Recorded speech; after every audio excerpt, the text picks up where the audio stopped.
अस्सलाम वालेकुम दोस्तों, मां आहियां जमील अहमद। तव्हां ॾिसी रहिया आहियो टेक्नोलॉजी इन सिंधी। अॼु जी हिन वीडियो में मां तव्हांखे ॿुधाईंदुसि त डिलीट थियल फ़ोटू वापसि कीअं कराइजनि। जेके तव्हांजी फ़ोन मां डिलीट थी विया हुजनि उहे वापसि कीअं कराइजनि।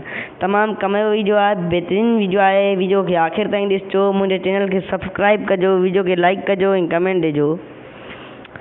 त उन एप्लीकेशन जी लिंक डिस्क्रिप्शन में पई आहे, उतां आसानी सां डाउनलोड करे सघो था।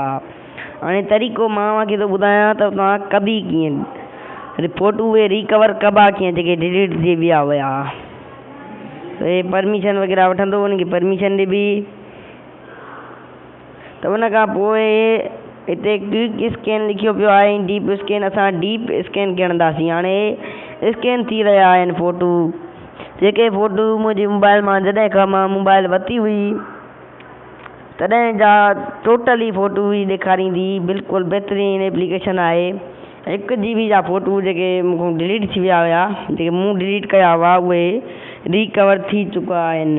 त हीउ ॾिसो, हे तमामु बहितरीनु आहे, तमामु बहितरीनु एप्लीकेशन आहे। फॉर एग्ज़ाम्पल आहे त मां हीउ जेको आहे मुंहिंजे कम जी फ़ोटू आहे, त मां हीउ रिकवर चाहियां थो त असां रीस्टोर वारे बटन खणंदासीं त हीउ सक्सेसफुली रीस्टोर थी वई। हाणे फाइल मैनेजर में वञी ॾिसंदासीं त हीउ वाक़ई आहे या न आई आहे। रीस्टोरेड फ़ोटू ही बाक़ाइदा रीस्टोर थी चुकी आहे, वापसि अची चुकी आहे। त वीडियो खे लाइक शेयर कमेंट ज़रूरु कंदा।